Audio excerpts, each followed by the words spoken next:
Benvenuto a Cafe Latrario. Today I want to talk about how to continue some of your art education, and not just art education from the standpoint of taking art classes, and art history or art painting classes, but there's a lot of things where you can read. There's just a lot of different ways where art can be presented to you.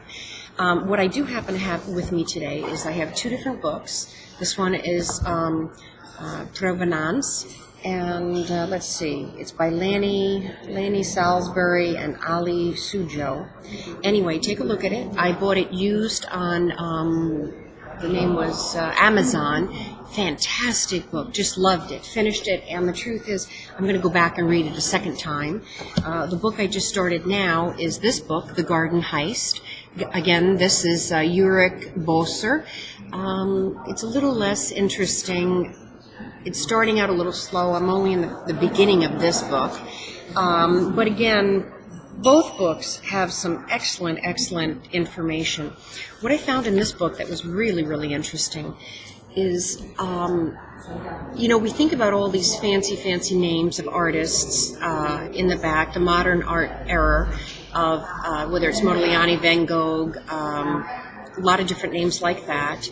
But what you don't really think about is how much art corruption has gone on in the world, in which artists fake painting old paintings of the masters, and then they get into the auction house and start being presented as authentic Van Goghs or authentic Modiglianis or authentic Picassos or authentic Dalis. Not really so much Dali, because his work's a little bit harder to copy. But the other artists, and what this story is about, this particular word, is attaching to a painting its history. It might be like a biography. For example, you've got this painting and you think this painting is a real Modigliani.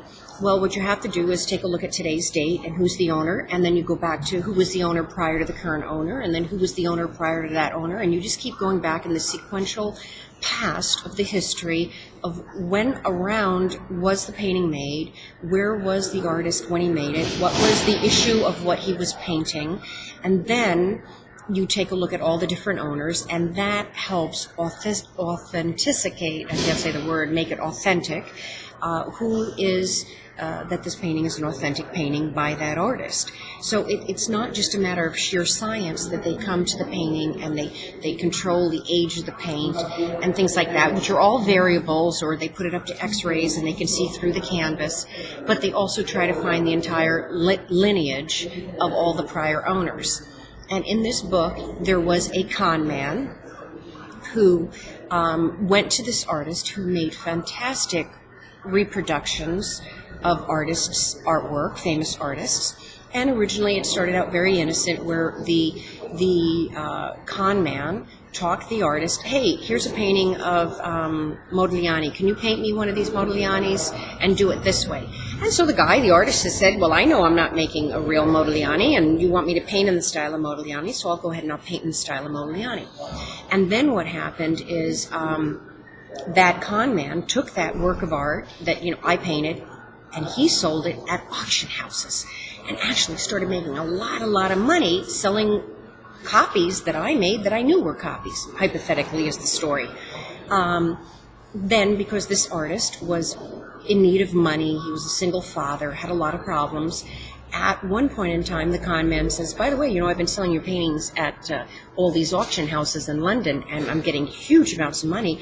So if you want to paint more, and these are some ideas of the artists that I want you to paint and forge their names, I'll split the profits with you.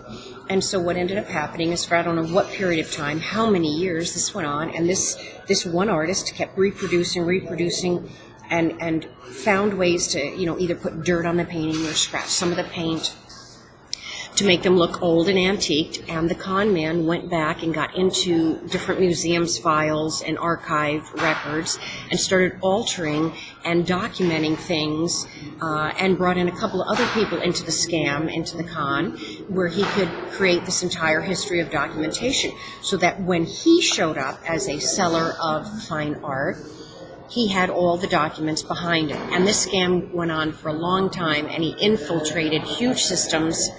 And they even think to this day, some of the works in very notable museums and galleries that are being sold or hung and presented as originals aren't originals. They're actually the work of this artist that did this for many years. At one point in time, the police got involved, finally managed to peg him down because the con man was almost impossible to peg. The artist couldn't handle the guilt of this thing that he had entered with deception. And so the artist ended up telling the truth. The artist went and maybe did 2 years' worth of time, and now has a business where he paints reproductions, and people pay for him to paint reproductions. But everybody knows they're reproductions. It's a very, very good book. And it also shows the conflict of interest between gallery owners and vendors, because they may know some works are not always authentic, but they want to make the sale. And so they'll let things slide that shouldn't slide, which I thought was an absolutely interesting concept, because I was extremely naive thinking that everything was real and everything was to date. There wouldn't have been any falsifying of any sort of the works hanging in museums. It never even occurred to me. So the bottom line is how a con man and a forger rewrote the history of modern art. It's a fabulous book. It's a good book. It's a little bit confusing because it's a true story. And it has, in the beginning of the book, it lists all the names, all the players that did all this falsifying. So I had to reread over and over again all the different players, because he then refers to them by name throughout the book.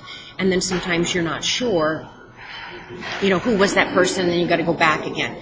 So I plan on rereading this several more times to get the story more solidified, but extremely interesting book. Now, another book that I've just started is this one, The Gardner Heist. And this is a book where it is a true story. I'm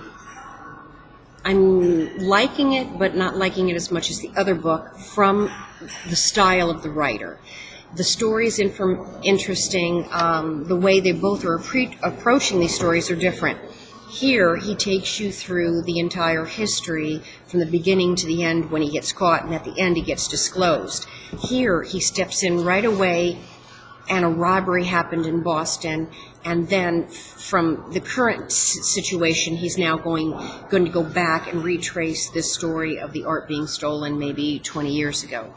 And I just have to check the time to keep this under 10 minutes for YouTube. So I'll let you know how this story goes. I'm sure I'm going to enjoy it. Also, it's just written in a way that at this point in time, I'm still trotting through it. But these are some ideas of where you can expand your art education other than just taking painting classes and other than taking art history courses. Like I just completed the art history course at MoMA. I'm about to enter another art history course in New York City for MoMA. In the next couple of months, I'll be doing the New York City course. But these are factual books that add a lot of value to giving you a different perspective outside the snobby world of art or the technical, historical world. It also shows you the deception and the greed and the money that can be made. So I'm going to give this book is absolutely 3 thumbs up, and I strongly recommend it. This one, we have to see where it goes. I think from an educational standpoint, it'll be a 3 thumbs up, but it may not have been written as interesting as the other one. Okay, signing off. We've got people coming into the library kind of watching what's going on. Ciao. Your art escort.